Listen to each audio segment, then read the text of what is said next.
Okay, everybody. Hello, hello. Can you hear me out there? Let me know in the chat if I'm coming in loud and clear.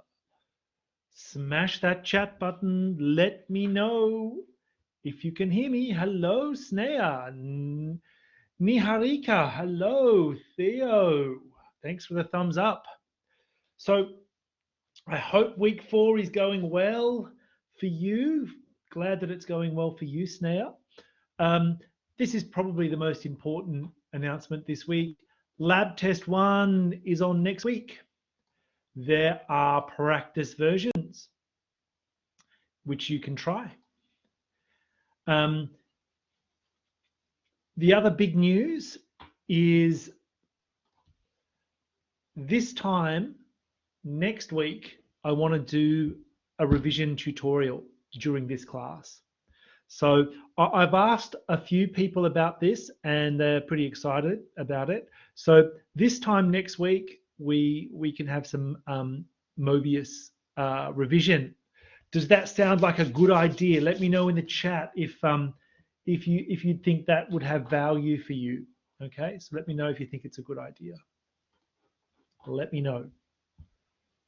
Okay. Great, Theo. Thank you, Snea. Okay.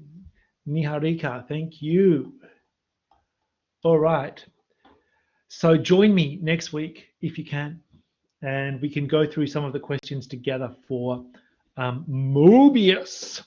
All right. So in today's class, I thought we could talk a little bit about algebra, a little bit about calculus. It's a balanced tutorial. So let me bring up some questions. And of course, you can guide me in the chat, or you can turn on your microphones. Let me just enable all the audio for everyone. So if you want to turn your microphone on and talk, just feel free to, or turn your video on, that's fine too. So let me know how things are going. And I thought we could talk about some of these problems and then maybe switch over to algebra, okay? But let me know what you want to do. I've covered most of the hard questions in an earlier tutorial. I thought we might do something like this. We're asked to use the definition of the derivative, so the limit definition. So yeah, let's have a look, and feel free to let me know your thoughts, or if I make a mistake, or you know, what's going on. Snea, good question. Do we need Maple for lab test 1? No. Okay. You don't need Maple for lab test 1, but you'll need it for lab test 2. So I think that the idea with lab test 1 is you can just, you know, use pen and paper and just enter your answers manually. That's fine. Okay. Of course, if you want to use Maple, you can. Okay. I think you can anyway. All right. So let's have a look at 1 part C. Okay. So we've got a function which is defined as 1 on x. And we want to compute the derivative, yeah? And we know that this is, you know, this is a power function. And when you differentiate this, you bring the -1 to the front and you decrease the power by 1. But what they're asking you to do here is to use the formal definition of the limit, right? So what you want to do is investigate this quotient.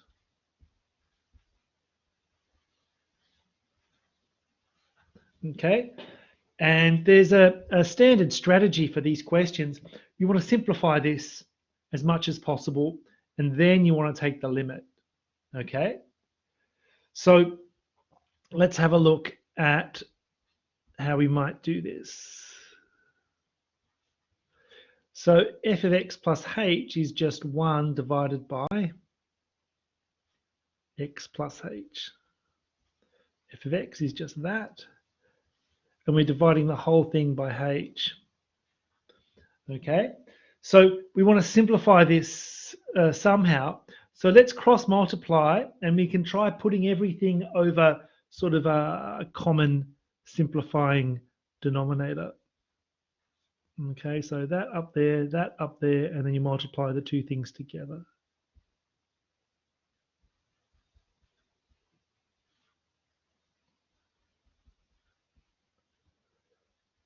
Okay, and you're dividing that. Okay, so it looks like a bit of a mess, but we can simplify by seeing that those things are going to cancel, and then this can come up here. Okay, so now it's just a matter of simplifying the algebra, and the last thing we do is take a limit, right? So obviously that's going to disappear. This h can go up here.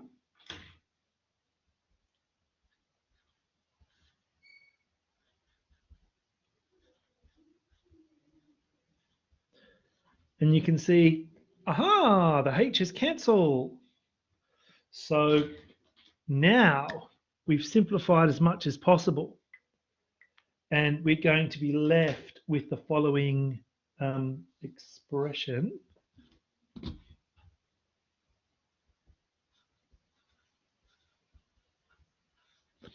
The top is -1, and the bottom is going to be x squared times hx, a plus hx, sorry. Okay, so almost done. Let's take the limit. That's going to go to 0, and you'll be left with 1 on x squared.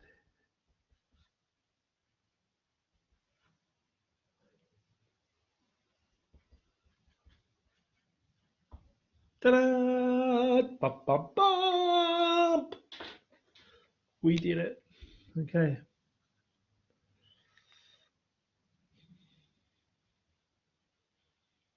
Okay, so not a difficult problem. We kind of knew where we wanted to get to, but the strategy is usually the same, right? You get something complicated here, you want to simplify it, and finally, as the very last step, you want to take the limit. Okay, so are there any questions, comments, observations about the solution method or the strategy to this particular problem? Let me know in the chat, or turn on your microphone and let me know.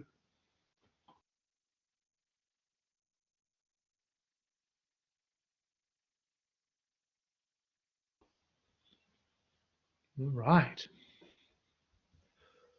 Okay, well, let's continue.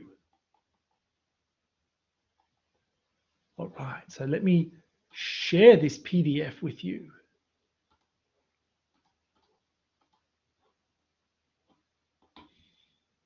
Okay, so this now is a little bit further down. I thought we could talk about these problems. Okay, I know there's a video solution, but it's something that I can show you quickly just using GeoGebra. Okay, so I thought we could talk about this function and this function. Okay, and the idea is to determine at which points each of these functions is differentiable and continuous. Okay, so let's have a look at part B first, and then we can do part C. All right, so if I share my GeoGebra with you, let me just bring it over here.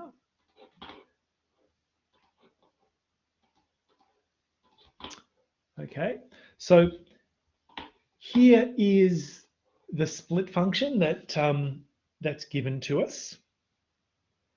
Okay, and who can tell me on the chat? There are 18 people in the tutorial right now.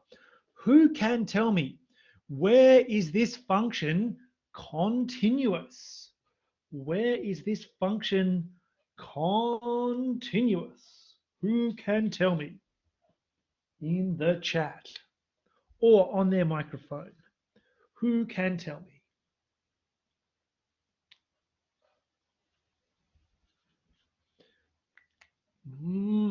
Rudant says everywhere. Brudant, why do you think it's continuous everywhere? Thank you for your comment. Snea thinks too that it's also continuous everywhere. Monique agrees. So why do people think it's continuous for every x on the real axis? Can anyone justify the position? If you were asked to justify this in an exam, what would you write, or what might you say? All right, Snea is taking a a very visual approach there, which is fine. And you can see here definitely where it changes the definition at x equals 0. It looks like it's a nice continuous join there, right? Yeah. So that Vrudant is saying this part's continuous, and they line up, right, at the point of change. So that's fine too. Okay. We definitely can prove its continuity at x equals 0. Okay. The right hand limit, the left hand limit over here is approaching 0. The right hand limit is approaching 0, and so definitely, and the function is 0 at x equals 0. So these left hand limits and right hand limits are equal. Okay, great. All right. So what about, is this also a differentiable function? At what point is the function differentiable? Does it look like it's differentiable? Tom says no. Vrudant says yes.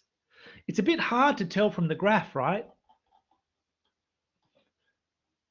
But it looks like it's a reasonably smooth join there, right? So I think what we can do is we can use the split function theorem here and see if it works out.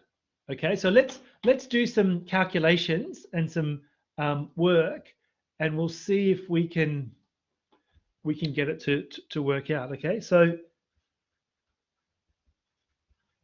we've got a function which is sine x for x less than 0 and x for x greater than 0. So in the context of the split function theorem, this would be your p of x. This would be your q of x, okay? And so the split function theorem says, right, let's differentiate both of these, and if they're equal at 0,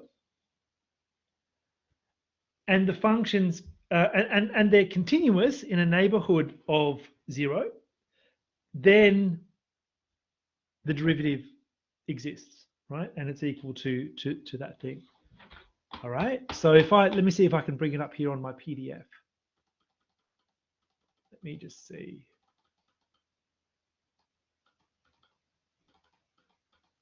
So I'm just going through. No, I can't find it at the moment. Let me just split function. I'm just searching for it.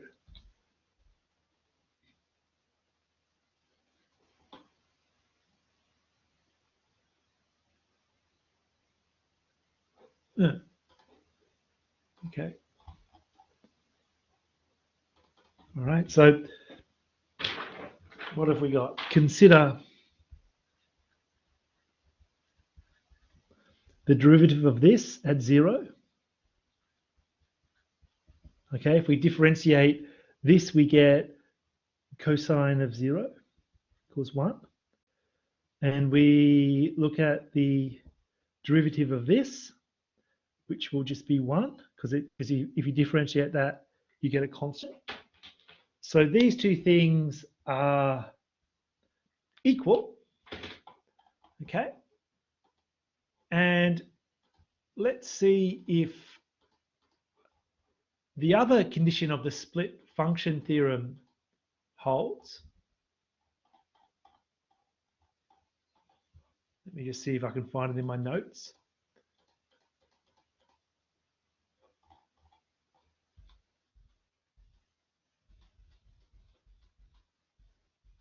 Here we go. Here it is. Okay, so let me share this with you now because there's another condition here. Okay, so this is the theorem. All right. So you've got a split function here. The first thing is so f is continuous at the point A and P dash equals Q dash of A, then f is differentiable at A. So we've shown this. We just need to show that f is continuous at 0.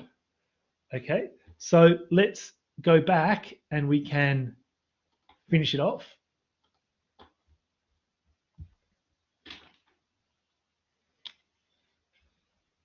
So let me just stick it in here. So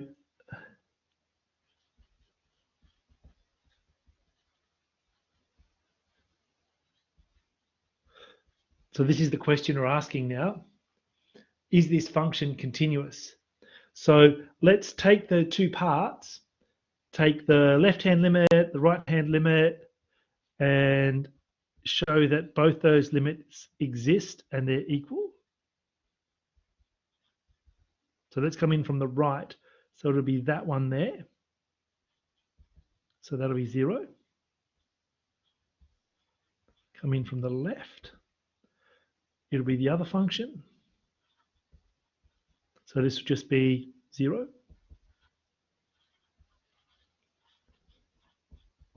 And when x equals 0, it'll be sine of 0. Okay, so these two things are equal, so that exists. Moreover, they're equal to this joint value, which is that. So we can say that, hooray, it's continuous.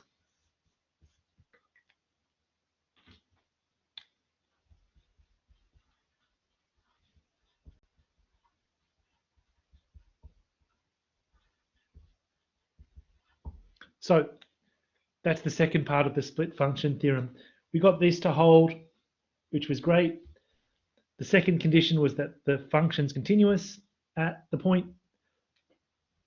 So by the split function theorem, our f is differentiable at x equals 0. Okay. Da, da, da, da, da, da.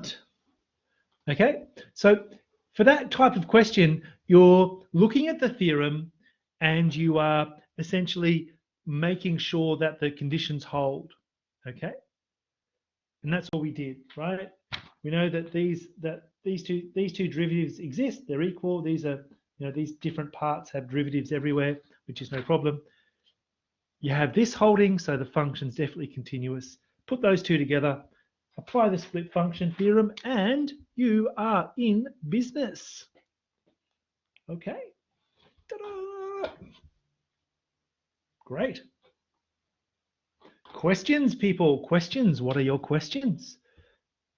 Is there anything you'd like me to repeat from that solution method, or anything not 100% clear? Is there anything that you would like me to go over again from that solution? If there is, then just let me know in the chat. Okay. All right. So let's look at the third part of this problem.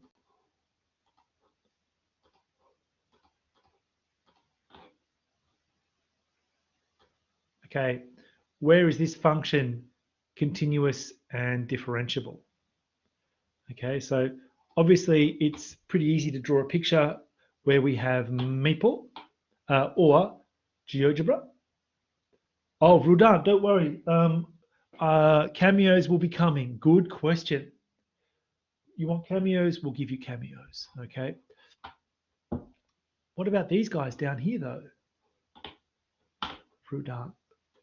What about? Did you not see? Did you not? First of all, did you not see this guy? And if I go back to my document camera, oh, wrong button. Mamma mia! Didn't you see us? Come on, you've got to look a bit closer. All right. So all polynomials are continuous, Snea, correct. But this is the problem with this one is you might be dividing by 0.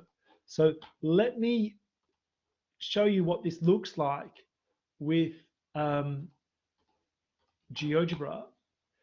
So you can see here we've got a polynomial up the top and a polynomial down the bottom. Now, together, when you divide them, you don't necessarily get a polynomial, right? So if I go there, then you can see, well, it kind of looks nice and smooth, but there might be a problem when x equals like, I don't know, -2 or something, right? Because if I factor that bottom, I get x plus 2 all squared. And so you want to make sure that you're not dividing by -2, right? So who can tell me on the chat, where is this function not continuous? Where is it not continuous? Who can tell me? Which x points is it not continuous? Yeah, Rudant. Not just around -2. -2 is the problem, right? Monique, Snea, Niharika. Thank you. And in fact, if I go into here and I say, right, SpaghettiOs, it's a problem, right? So there's definitely a problem at x equals -2. Yep.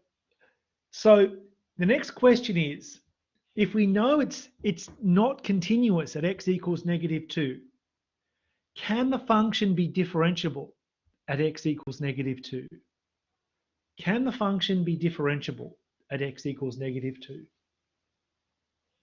Who can tell me in the chat? Monique says no. Vrudant says nope. If there's a discontinuity point, can we differentiate it there? Well, you're both correct. If a function is not continuous at a point, it definitely can't be differentiable. And in fact, it's not even defined at x equals -2. So it's not even defined, and therefore it can't be continuous and it can't be differentiable. So what would we write down if we were sort of summarizing this? Well, I'm glad you asked. This is part C.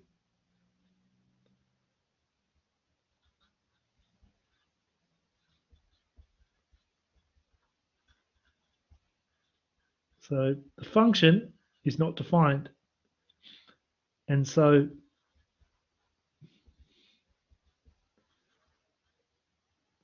it, as in f, cannot be continuous at x equals 2.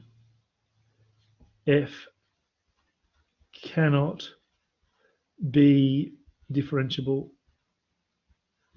at x equals 2. Okay, so everywhere else, the function is definitely differentiable and continuous because we've got a nice smooth curve. So you've got a tangent line. So everywhere else, our f is differentiable. and continuous. Okay. So drawing a picture helped there. And of course, as Snea pointed out in the chat, you can just factorize the denominator and see, oh well, when is it 0? Obviously, you can't divide by 0 because that's a problem. That is a problem. Okay, let's move on to some algebra. Okay, let's move on to some algebra. So I'll bring up the algebra questions and we can talk about this. Okay.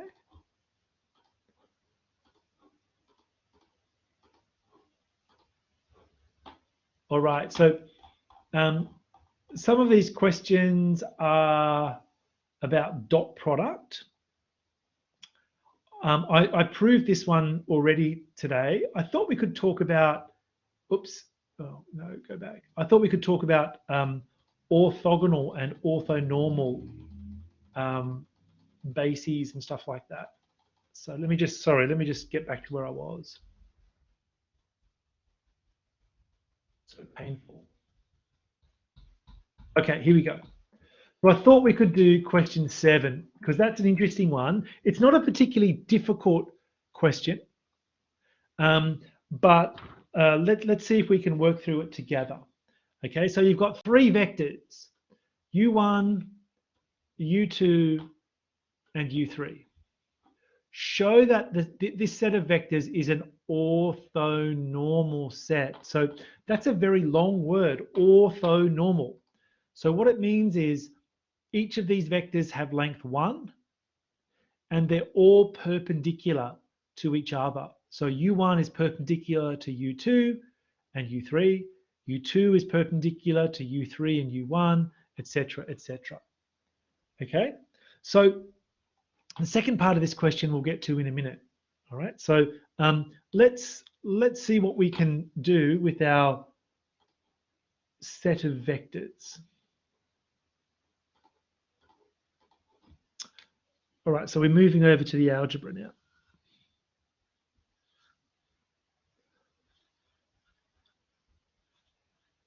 So we've got a set S with 3 vectors in it.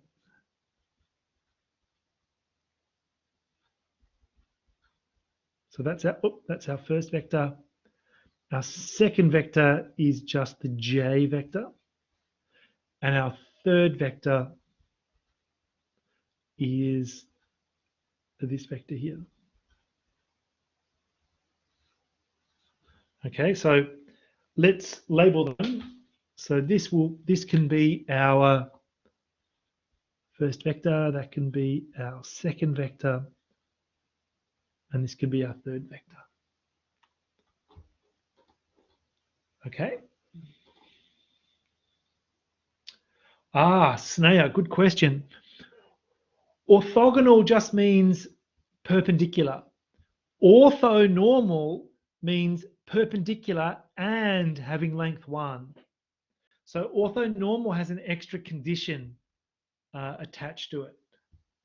Okay. All right. So let's consider the dot products, right?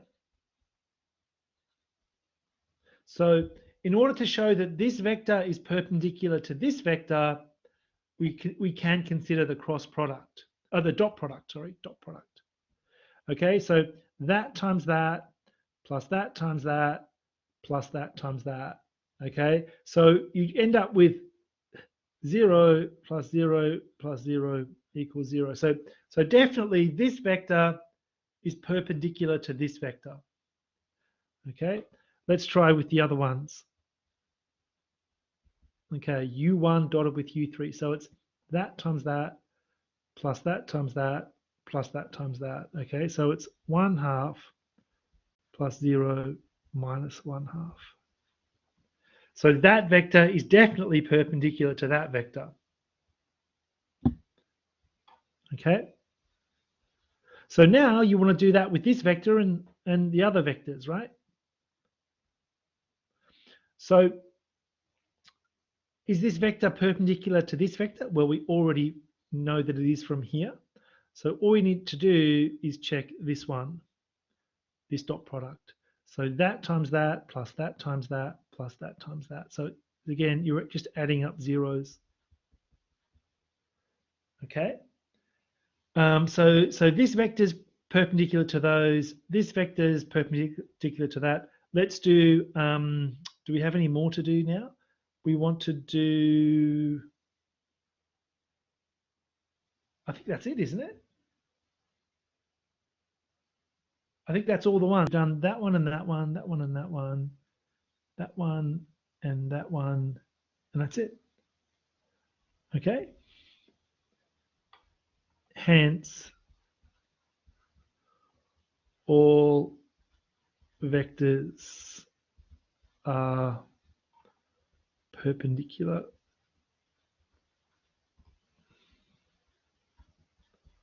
to each other. Okay, great. So that's the first part. The second part is we need to check that they all have length 1. Okay, so that's the first part. Second part is to check that they all have length 1.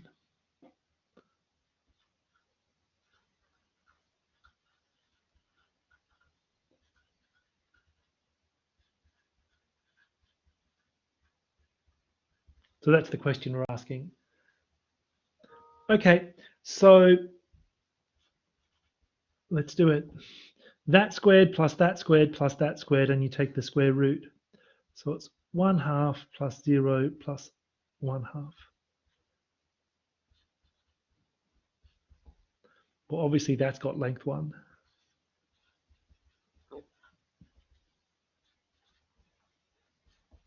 Again, 1/2 plus 0 plus 1/2.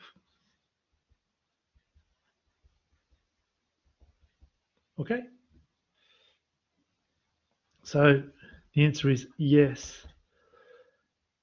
Thus, our set of vectors S forms an orthonormal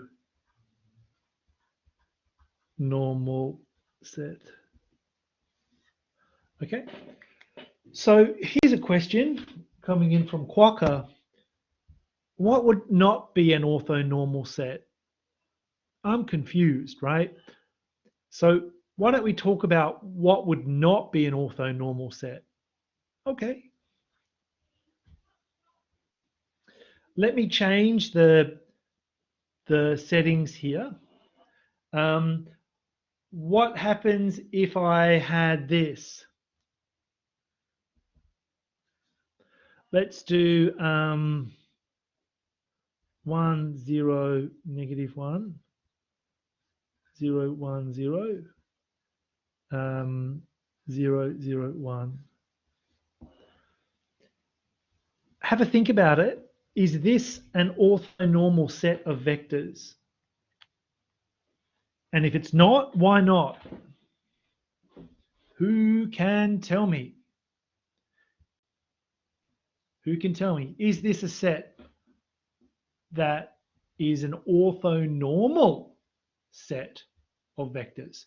Who can tell me on the chat? Have a think about it.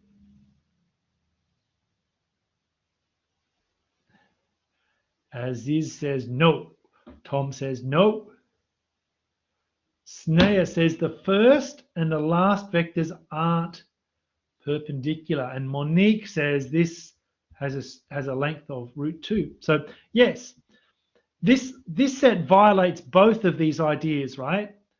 This is not perpendicular to this one, so it breaks the first rule. So it can't be, it definitely cannot be an orthonormal set.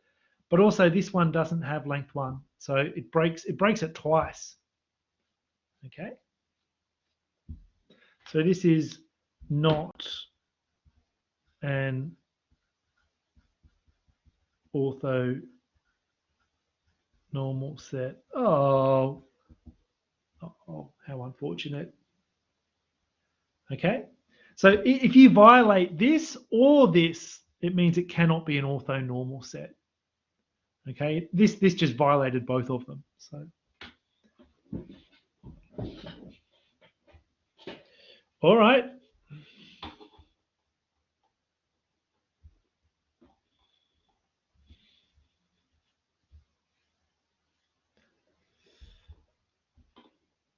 Let's look at the second part of this.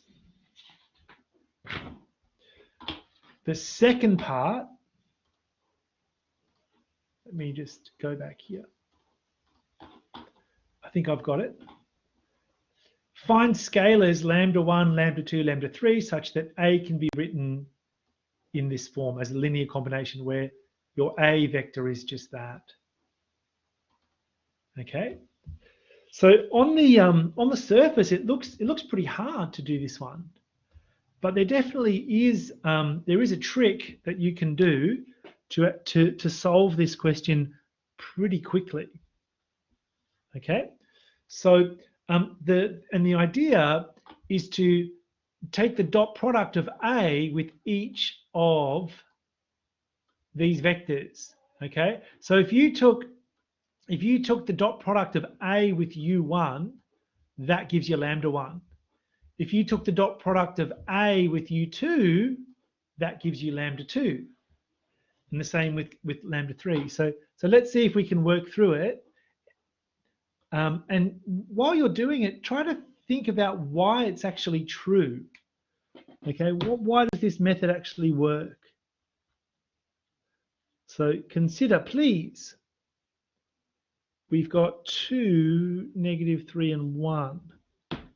All right, and let's maybe I'll just switch over to blue now. For A to be this,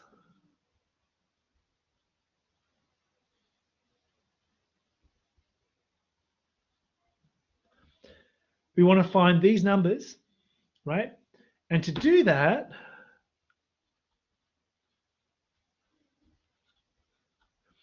let's take the dot product of U1 with A, and that'll actually give us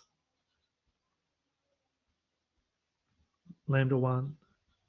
Now, a good question here is, well, why is that true? So have a think about why you think that's true. Yeah, Snea, simultaneous equations is probably the most natural first impression, right? But you got 3 variables here and you've got a system of equations, which isn't a lot of fun. But if you just do this, you'll get that, okay? So let me show you how it works. So U1 is this.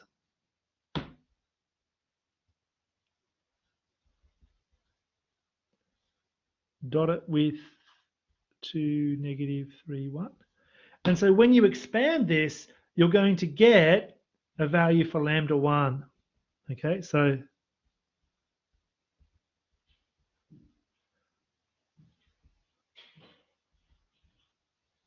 all right. So what we've got there is a value for lambda 1. And similarly, if you want lambda 2, you can just go through and take the dot product of this with U2. Okay, and the same for U3.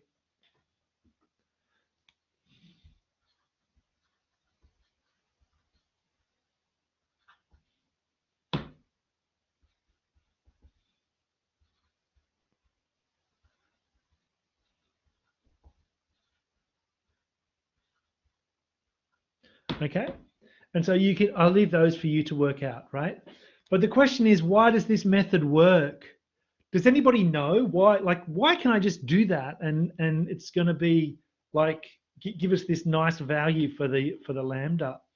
Can anyone tell me either on the microphone or in the chat? Why is this a valid method?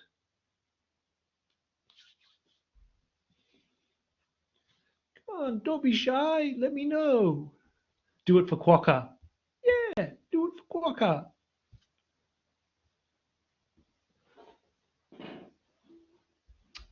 Why does this method work? Who can tell me? on. I need to know.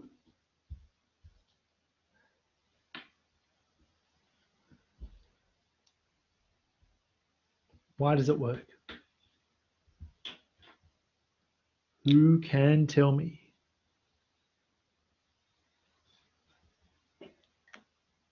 No idea, Rodant. Well, thank you for letting me know.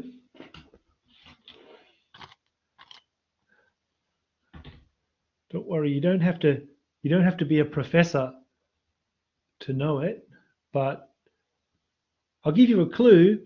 It has something to do with this equation. Yeah, that looks about right. Well, this is certainly a linear combination as is, so that's an interesting comment. So for the linear combination, that's one of the secrets in getting this. But I'm enjoying the suggestions on the chat.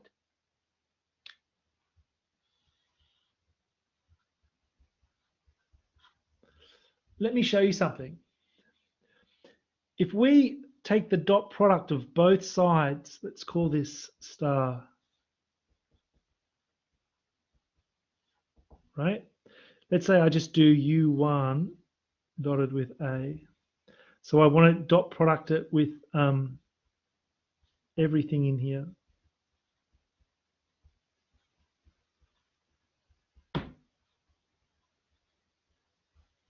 Okay. Now the dot product, you can just expand it normally, right?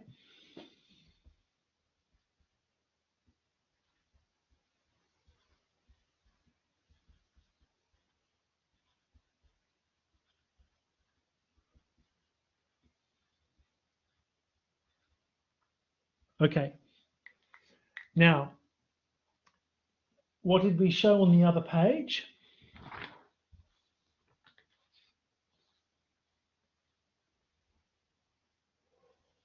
All of these dot products are 0. Okay. So what's that going to be? Who can tell me in the chat? What is the value of this dot product? Correct, Snea. And this one is also 0. And what about this? Well, we know that all of these vectors have length 1. So what is the dot product of the vector with itself? What is the, if we know this has length 1, what is the dot product? Yes, excellent. So this is 0, this is 0, this is 1. And so we just left with that. Oh my goodness. That's amazing. Yeah. Woohoo. It is clever, isn't it, Snea? It is really clever. Anything to get out of solving linear equations. Okay. So use it wisely, everyone. Use it wisely. Great question, that one. I know, Vrudant, my mind was blown the first time I learnt that too. I thought that is so much better than simultaneous equations. You know, this guy's mind was blown. He was like, he used to have hair, but just fell off. Yeah. All right. So we have about five to 7 minutes. Is there anything you want to discuss? Do you have questions about the course or anything like that? Let me know. Oh, yes, Snail, good question. So the best advice for lab test 1, do the practice exams. Okay, that is the best advice because there's no surprises between the questions for the practice exam and the real exam. They're usually the same questions, or maybe they've just slightly changed them. Okay, so go and do the practice lab test 1 and get an understanding of the difficulty and also the time limit, right? You've got 50 minutes, 50 minutes. And you can't start the test and then close the window and walk away and then come back. The clock keeps running, right? The other thing is, don't correct Niharika. It is. And it starts from the moment you begin the test. You can't just pause it. You can't hit how did I do. And don't start like the test finishes at 5 p.m. right? Do not start the test at 4:55 p.m. because there won't be enough time to finish the test. You've got to finish the test by 5 p.m., not start the test. You know, somebody goes, "Oh, professor, I started the test at 4:55, but I didn't have enough time to finish." Seriously? You had 2 days. 2 days to finish the test. Okay. Yeah. What other questions do you have, my friends? Let me know your questions. I know, Vrudant, it is a bummer not having the how did I do, but, you know, I mean, the questions are pretty predictable. They're very predictable, actually. So I know it would be better if you had how did I do. Okay. So what other questions do you have for me? What other questions?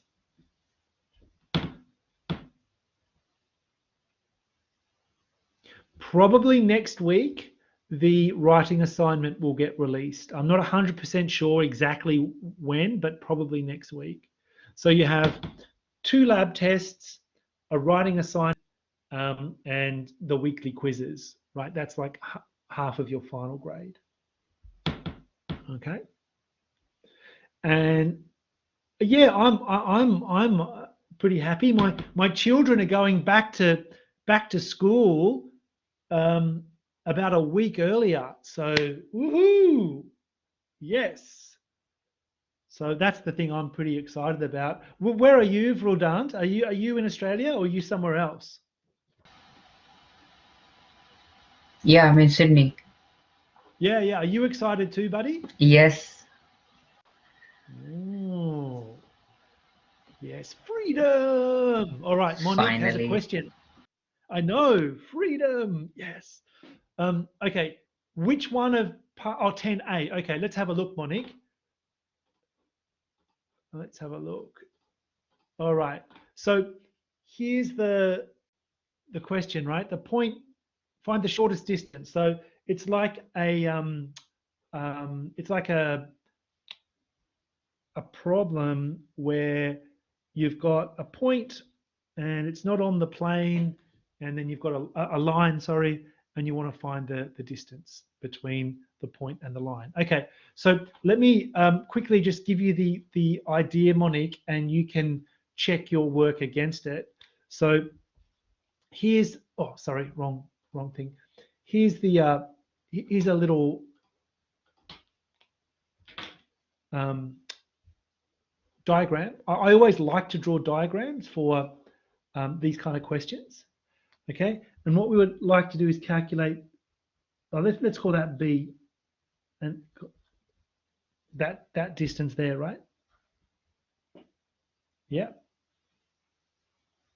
Okay, and you know there's a point A on the line, and you also know that there is a vector V that is parallel to the line.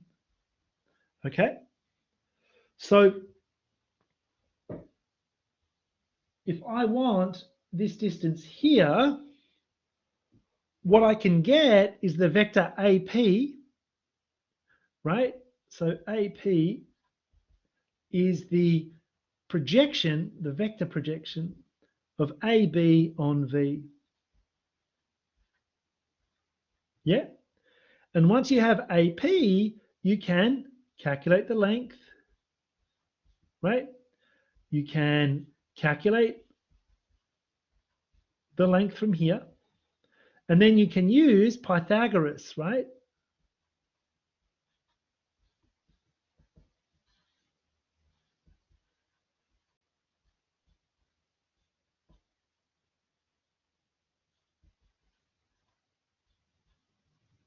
Okay, that's a squared. Okay, Monique, so is that looking familiar with you? I haven't put any numbers in, but this is actually just the conceptual idea. It just uses Pythagoras' theorem and a right-angled triangle. Okay. So are you using these sorts of things, Monique? Did you calculate that and that and that? You don't need that. What you really need is the length, but you can get that and then move to that. Okay. So maybe it's just a small error, but this is the conceptual idea: Pythagoras and vector projection. Okay. So what you want to do is to calculate these three things. Okay, so you've got a formula for that. You know how to calculate those things, and then it's just Pythagoras. It's a really good question. Okay. Okay, folks. Thank you for coming. And this time next week, we'll have just completed a Mobius tutorial, a lab test 1 revision. All right. So from me and Quokka, it's goodbye. I might see you at the lecture tomorrow. I'm giving a calculus lecture tomorrow. Hopefully see you then. If not, I'll see you on Monday. Okay. Sorry, did I say this time next week? I said I'm in the Monday tutorial. That's when I'm going to be doing the revision. I will put an announcement in Maple. All right. Thanks everyone. Thanks Snea and Niharika, Joe, Adam, Theo, Aziz, Tom, Wyan, Rudant. Woohoo! We'll see you next time.